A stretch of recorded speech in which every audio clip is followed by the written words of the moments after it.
नाज़रीन, इमरान खान साहब के हवाले से एक चीज मैं आपको बताना चाहता हूं, क्योंकि बात छिड़ी है तो मैं आपके सामने रख देता हूं कि कभी आपने सोचा है बतौर पाकिस्तानी कि पाकिस्तानियों की अक्सरियत ने इमरान खान को वोट डाला। ज्यादातर पाकिस्तानी इमरान खान को वजीर आजम देखना चाहते हैं। उन्होंने इंतखाबी निशान के बगैर किसी का वोट उठा के वहां फेंक दिया, दूसरे का वहां, तीसरे का वहां, फिर भी निकल निकल के उन सब ने वोट डाला। इमरान खान साहब को 2/3 अक्सरियत लोगों ने दिलवाई, लेकिन पूरी अवाम ने जिसके साथ खड़े होकर दिखाया, पाकिस्तान के सरकारी मुलाजमीन की जुर्रत आप चेक करें कि अवाम की मर्जी और मंशा के खिलाफ 2.25 साल हो गए हैं, ना आप उस आदमी को सुन पाते हैं ना देख पाते हैं। ऐसा कभी नहीं हुआ, किसी के साथ नहीं हुआ जो इमरान खान के साथ हो रहा है। कुलभूषण यादव की भी वीडियो आ जाती है अपनी फैमिली से मुलाकातों की, इमरान खान की नहीं आती। यह बात आप जहन में रखें। पाकिस्तान की मिलिट्री एस्टेब्लिशमेंट ने यह तय कर दिया और उन्होंने कहा कि वो ये करके दिखाएंगे। पाकिस्तान की अवाम बेशक पूरी इमरान खान के साथ खड़ी, लेकिन चंद सरकारी मुलाजमीन की अब जुर्रत देखें कि 2.25 साल हो गए पाकिस्तान के सबसे बड़े लीडर को ना अवाम को देखने दिया, ना सुनने दिया। ना उसकी वीडियो बाहर आती है, ना उसकी ऑडियो बाहर आती है, और ना वो पब्लिक के सामने लाया जाता है। यह है जिद, इसको कहते हैं जुल्म, इसको कहते हैं जबर और जमहूरियत का कत्ल जो पाकिस्तान में हो रहा है। और पाकिस्तानी अवाम की आप बेबसी देखिए। लेकिन कब तक ये खेल, यानी तारीख याद रखेगी ना, तारीख याद रखेगी, एक एक बच्चा याद रखेगा। आज स्कूलों के बच्चे, कॉलेजेस के बच्चे, वो सारे इमरान खान को फॉलो करते हैं। ये याद रखेंगे कि पाकिस्तान की मिलिट्री एस्टेब्लिशमेंट ने पाकिस्तान के सबसे मकबूल लीडर के साथ क्या किया था। आप 50 साल बाद भी इस दाग को नहीं धो पाएंगे।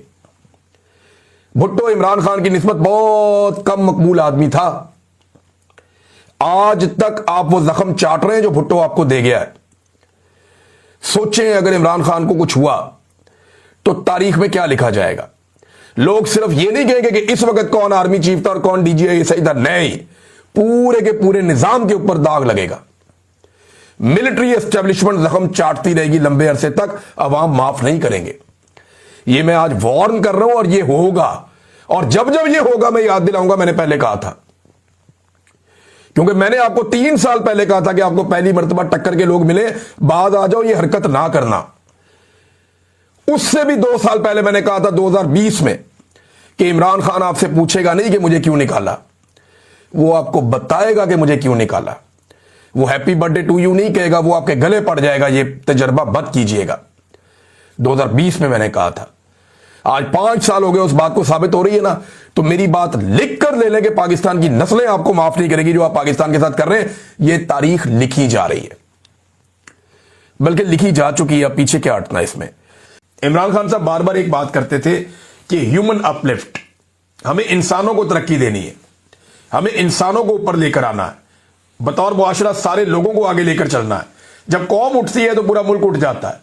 ये चंद आप अलग अलग पिलर्स को आप उठा लेते हैं तो उससे मुल्क नहीं उठता। आप अंदाजा करिए इमरान खान साहब से सिस्टम कितना डरा हुआ है, कितना खाइफ है, कितना परेशान है।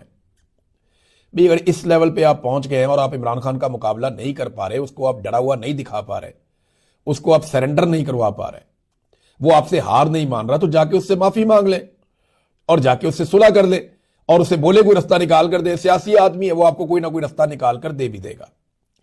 लेकिन जितना आप गिरते चले जा रहे हैं ना इमरान खान साहब की मुखालफत में, कभी इद्दत वाला केस ले आते हैं, कभी साइफर वाला केस ले आते हैं, कभी आप उसकी तस्वीर पे पाबंदी लगा देते हैं, कभी उसकी आवाज पे पाबंदी लगा देते हैं, कभी आप उसकी मुलाकातें बंद कर देते हैं, कभी आप उसकी बेगम को पकड़ लेते हैं, कभी आप उसकी बहनों को पकड़ लेते हैं, कभी आप खवातीन के ऊपर टॉर्चर करते हैं, कभी आप बच्चों पे टॉर्चर करते हैं।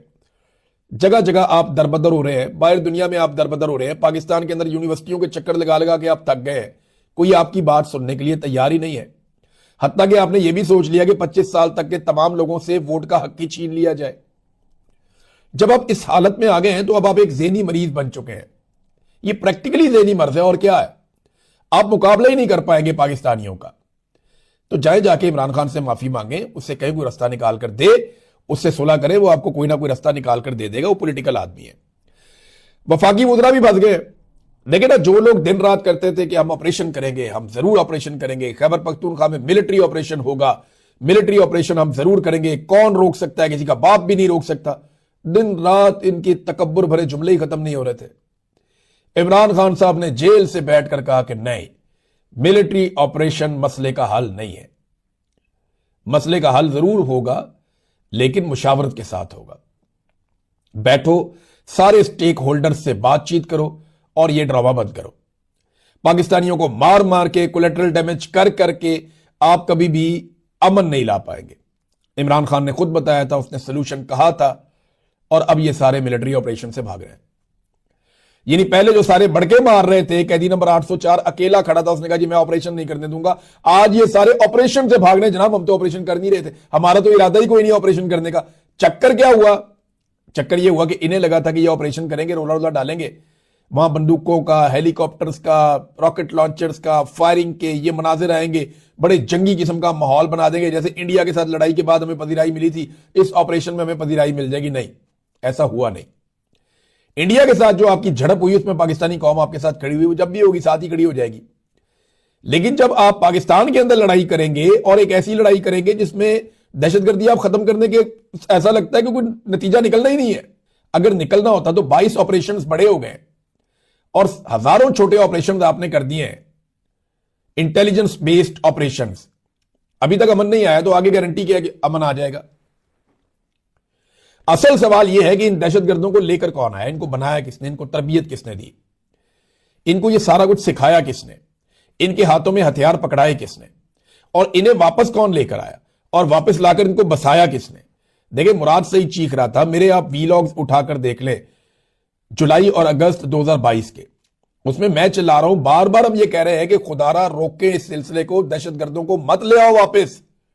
ये उनको वापस लेकर आए, फेंस के अंदर से रास्ते थे, वहां से उनको क्रॉस करवाया, बड़ी तादाद में उनको लेकर आए और उनको मुख्तलिफ इलाकों में बसाना शुरू कर दिया। अब वो मुसीबत गले पड़ी हुई है। अब कहते जी हमने ऑपरेशन करना है।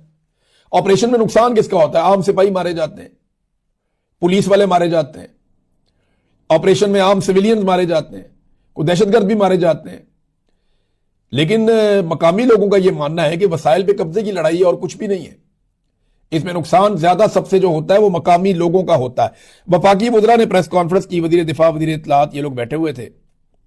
और आपको मैं हैरत की बात बताऊं, ये पाकिस्तान की तारीख की एक अनोखी और पहली प्रेस कॉन्फ्रेंस है जिसमें सवाल करने वाले का सवाल जो है ना, उसकी ऑडियो बंद कर देते थे। ये आप अंदाजा करें, ताकि लोग सवाल ही ना सुने, क्योंकि तनकीद तो सवाल में होती है ना कि जनाब आपके ऊपर ये इल्जाम है, या आपके से ये सवाल है, या ये वाला सख्त सवाल ही बंद कर देते थे।